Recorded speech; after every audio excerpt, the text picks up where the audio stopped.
ሰላም ክቡራትና ክቡራን የቻናል ቤተሰቦች እንዴት ናችሁ? መኪና ላላችሁ፣ መኪና ለምትሸጡ፣ ለምትገዙ፣ በመኪናችሁ ላይ የውክልና ስልጣን ለሰጣችሁ ሰዎች በሙሉ የፌደራል ጠቅላይ ፍርድ ቤት ሰበር ሰሚ ችሎት በቅርቡ አዲስና እናንተን የሚመለከት ውሳኔ ሰጥቷል። እሱን በዝርዝር ምንመለከት ነው የሚሆነው። ጉዳዩ ምን ይመስላል? ጉዳዩን በመጀመሪያ ደረጃ የተመለከተው ፍርድ ቤትስ ምን ብሎ ወሰነ? ለውሳኔው ምክንያት ያደረገው ምክንያትስ ምንድነው? በስተመጨረሻ የፌደራል ጠቅላይ ፍርድ ቤት ሰበር ሰሚ ችሎትስ ምን ብሎ ውሳኔ ሰጠ? ለዚህ ውሳኔውስ መነሻ ምክንያት ያደረገው ምንድነው የሚለውን አብረን በጋራ በዝርዝር ምነግራችሁ ነው የሚሆነው። ለዚህ አስተማሪ ቻናል እስካሁን ድረስ አዲስ ከሆናችሁ ሳብስክራይብ እና ላይክ በማድረግ ጀምሩት። እስከ መጨረሻው ድረስ እንደተከታተሉ እጋብዛለሁ። እንግዲህ ውድ ቻናል ቤተሰቦች ይህ ጉዳይ የተጀመረው በፌደራል የመጀመሪያ ደረጃ ፍርድ ቤት ነው። እንግዲህ ያሁን ተጠሪ ከሳሽ፣ አመልካች ደግሞ ተከሳሽ በመሆን በስር የመጀመሪያ ደረጃ ፍርድ ቤት ተከራክረዋል። እንግዲህ የጉዳዩ አመጣጥ ባጭሩ ሲታይ ተጠሪ መጋቢት 4 ቀን 2016 ዓመተ ምህረት በተጻፈ አሻሽለው ባቀረቡት ክስ ከሳሽ ከአመልካች ጋር ጳጉሜ 3 ቀን 2014 ዓመተ ምህረት በተፈረመ የመኪና ሽያጭ ውል ስምምነት አውቶሞቢል የሆነውን መኪና በብር 955,000 ብር ገዝቻለሁ። ከሽያጩ ዋጋ ውስጥ ደግሞ 555,000 ብር ከፍየዋለሁ። ቀሪውን 400,000 ብር ደግሞ ተከሳሹ መኪናውን አስይዘው ባንክ የተበደሩትን ብር ልከፍል ተስማምተናል። ስለሆነም ብድሩ ተከፍሎ እንዳለቀ ስም ሊዞር ነው የተስማማ ነው። ስለሆነም ሽያጩ በተደረገበት ዕለት ሙሉ ውክልና ሰጥተውኛል። መኪናውን አስረክበውኝ በእጅ አድርጌ 1 ዓመት ከ6 ወር በላይ ስጠቀምበት ቆይቻለሁ። በሽያጩ ውሉ መሰረት እንግዲህ የባንክ ዕዳ ብር 294,163 ብር ከፍያለሁ።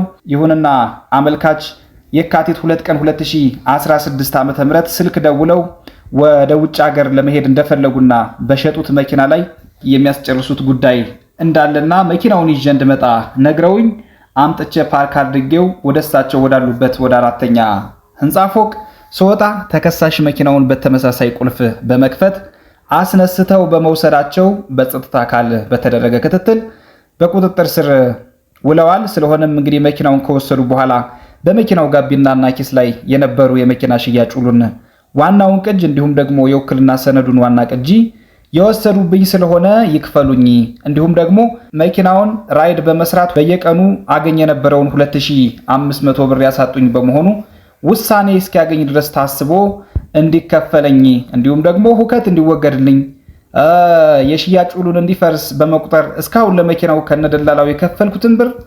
863,163 የከፈልኩትን ብር እነ ህጋዊ ወለዱ ጋር እንዲከፍሉኝ በማለት የዚህ ሰበር ሰሚ ችሎት ተጠሪ በስር ፍርድ ቤት ከሳሽ በመሆን ክሳቸውን አቅርበዋል። እንግዲህ የዚህ ሰበር ሰሚ ችሎት አመልካችም በስር ፍርድ ቤት ተከሳሽ ስለነበሩ መጋቢት 18 ቀን 2016 ዓ.ም በሰጡት መልስ በግራ ቀኛችን መካከል የሽያጭ ውል የለም በማለት እንግዲህ ውድ ቻናሌ ቤተሰቦች ክደው ተከራክረዋል። በውሉ ላይም አልፈረምኩም፣ ውሉ ሐሰተኛና ስልጣን ባለው አካል ፊት ያልተደረገ ነው።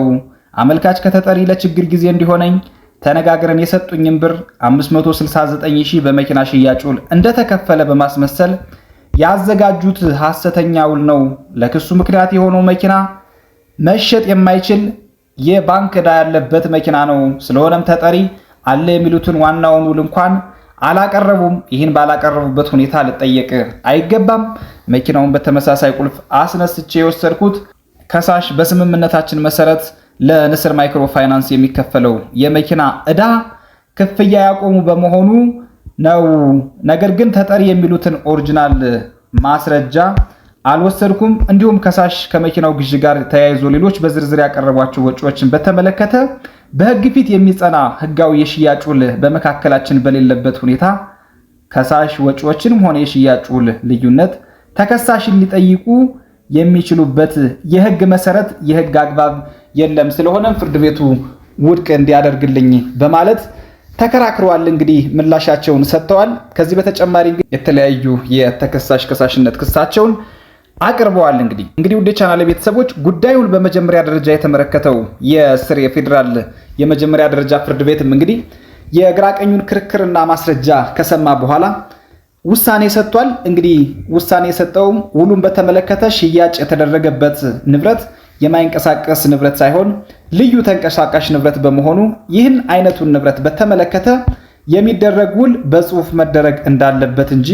በውልና ማስረጃ ስለመደረጉ አስገዳጅ የህግ መስፈርት ያልተቀመጠለት በመሆኑና በግራቀኙ መካከል የሽያጭ ውል መኖሩ በበለጠ ሁኔታ በምስክሮቹ የተረጋገጠ በመሆኑ ውሉ ተቀባይነት አለው በማለት እንግዲህ አትቷል። ለክርክሩ ምክንያት የሆነውን መኪና አመልካች ለተጠሪ እንዲመልሱ እና ሁከት እንዲወገድ መኪና ውስጥ የነበሩትን ሰነዶች ተከሳሽ መውሰዳቸው ስላልተረጋገጠ ይህን በተመለከተ የከሳሽን ክስ ውድቅ በማድረግ ከሳሽ ክስ በተመሰረተበት መኪና ከየካቲት 2 ቀን 2016 ዓ.ም ጀምረው እስከ 27/10 ወር 2016 ዓ.ም ድረስ ሊያገኝ የሚችለውን ገቢ 126900 ብር፣ ለንብረት አስተዳዳሪ 15000 ብር ተከሳሽ ለከሳሽ እንዲከፍሉ እንዲሁም የከሳሽን የወጭና ኪሳራ ዝርዝር የማቅረብ መብታቸውን በመጠበቅ የአመልካችንም የተከሳሽ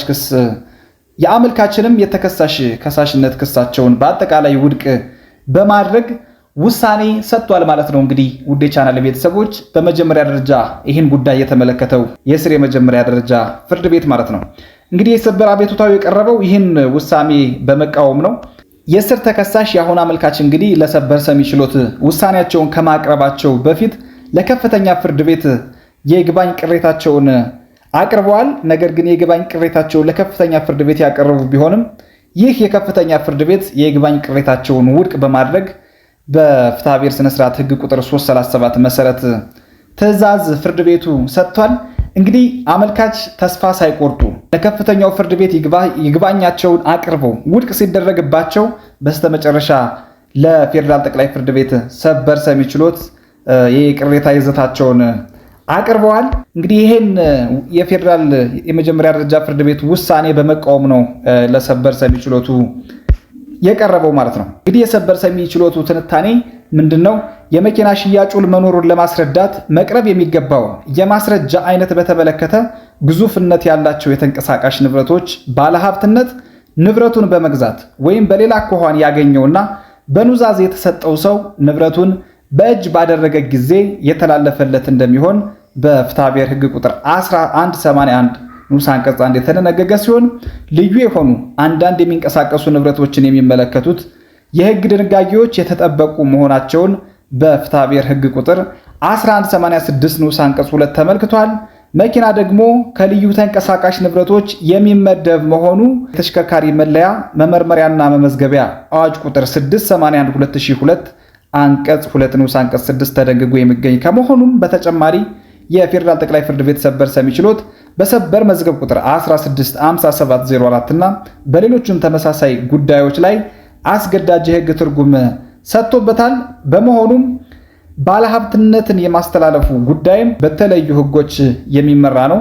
በዚህ ረገድ እንግዲህ የአንድ ተሽከርካሪ ባለሀብትነት እንዲተላለፍለት የሚጠይቅ ሰው አግባብነት ካላቸው ሌሎች ሰነዶች በተጨማሪ ተሽከርካሪው ከቀድሞ ባለንብረት በግዢ የተላለፈለት ከሆነ የዝውውሩን ህጋዊነት ለማስረዳት በሚመለከተው አካል የተሰጠ ወይም የተረጋገጠ ሰነድ ማቅረብ እንደሚጠበቅበት ስለ ተሽከርካሪው መለያ መመርመሪያና መመዝገቢያ በወጣው አዋጅ ቁጥር 681/2002 በአንቀጽ 6 ስር ተደንግጎ ይገኛል። በመሆኑም ተጠሪ የሽያጭ ውል ስለመኖሩ በሚመለከተው አካል የተረጋገጠ ሰነድ በማቅረብ ማስረዳት ቢጠበቅባቸውም በዚህ አግባብ በማስረዳት ግዴታቸውን የተወጡ ስለመሆናቸው የስር ፍርድ ቤት መዝገብ አያሳይም። ስለሆነም ተጠሪ በህግ አግባብ ውል መኖሩን ባላስረዱበት ሁኔታ የስር ፍርድ ቤት የመጀመሪያ ደረጃ ፍርድ ቤት ማለት ነው በግራ ቀኙ መካከል ያለው ግንኙነት የሽያጭ ውል ነው በማለት ድምዳሜ ላይ ደርሶ የአመልካችን ክርክር ውድቅ በማድረግ የሰጠው ውሳኔ መሰረታዊ የሆነ የህግ ስህተት የተፈጸመበት ነው። እንዲሁም በተጠሪ በኩል የቀረቡ ክርክሮችን ከሰነዶች ይመለሱልኝ ክስ በስተቀር ሁሉንም የተጠሪ ክርክር በመቀበል የሰጠው ውሳኔና አመልካች ያቀረቡትን ይግባኝ ቅሬታ ውድቅ በማድረግ ይግባኝ ሰሚው ችሎት የሰጠው ትዕዛዝ መሰረታዊ የሆነ የህግ ስህተት ተፈጸመበት ስለሆነ በዚህ ችሎት ሊታረም የሚገባው ጉዳይ ሆኖ አግኝተነዋል ማለት እንግዲህ ውድ የቻናሌ ቤተሰቦች ይሄ የሰበር ሰሚ ችሎት ፍርዱ ላይ አትቷል ማለት ነው። ስለዚህ ውድ የቻናሌ ቤተሰቦች እንግዲህ ይህ የሰበር ሰሚ ችሎት ጉዳዩ መርምሮ ከላይ በተገለጸው ሀተታ ምክንያት በግራ ቀኙ መካከል በሕግ ፊት የጸና የሽያጭ ውል የለም በማለት ድምዳሜ ላይ ደርሷል ማለት ነው። እንግዲህ በስር ፍርድ ቤት የቀረቡት አማራጭ ክሶችም ተጣርተው በስር ፍርድ ቤት መዝገቡ ወደ ስር ፍርድ ቤት ተመልሶ ተጣርተው እንዲወሰኑ የመለሰበት ሁኔታ አለ። በስተመጨረሻ እንግዲህ ውሳኔው ላይ እንደምታዩት የስር የፌዴራል መጀመሪያ ደረጃ ፍርድ ቤት የዘጋው መዝገብ እንዲንቀሳቀስ በማድረግ ከላይ በፍርዱ ላይ በተገለጸው አግባብ ተጠሪ ያቀረቡትን አማራጭ ክስ በግራ ቀኙ ከቀረበው ክርክርና ማስረጃ አንጻር በተገቢው መርምሮና አጣርቶ የመሰለውን እንዲወስን እንግዲህ በፍትሐብሔር ስነ ስርዓት ሕግ ቁጥር አንቀጽ 343 ንዑስ አንቀጽ 1 መሰረትና በሰበር ስነ ስርዓት መመሪያ ቁጥር 17 2015 አንቀጽ 9 እና 2 መሰረት ይመለስለት በማለት እንግዲህ ውሳኔ ሰጥቷል።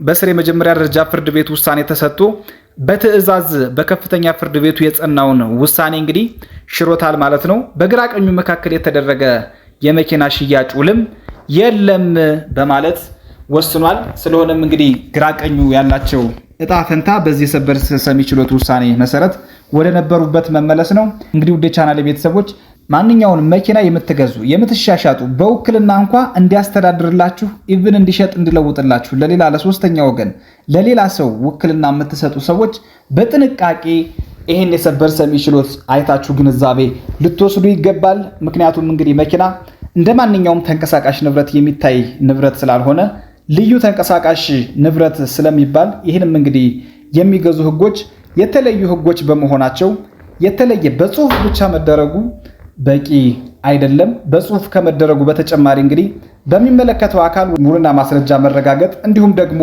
መመዝገብ ይጠበቅበታል። ይሄን ውል በማቅረብ ነው እንግዲህ መጨረሻ ላይ ለፍርድ ቤት በሚነሳ ክርክር ማስረዳት የሚቻለው። ነገር ግን እንደ ማንኛውም ተራ ንብረት መኪናን ያህል ንብረት እንግዲህ በጽሁፍ ብቻ ስለተደረገ ውሉ የጸና ይሆናል ማለት አይደለም። በሚመለከተው አካል መመዝገብ፣ በውልና ማስረጃ ማስመዝገብ ይጠበቃል ማለት ነው ይሄን ውል። ስለዚህ ውድ የቻናሌ ቤተሰቦች ይሄን ማወቅ ያስፈልጋል። ለዛሬ የነበረኝ የህግ ጉዳይ ይሄን ይመስላል። በሌላ ጠቃሚ የሆነ የህግ ምክርና ትንታኔ እስክመለስ ድረስ ቸር ሰንብቱ። ባባይ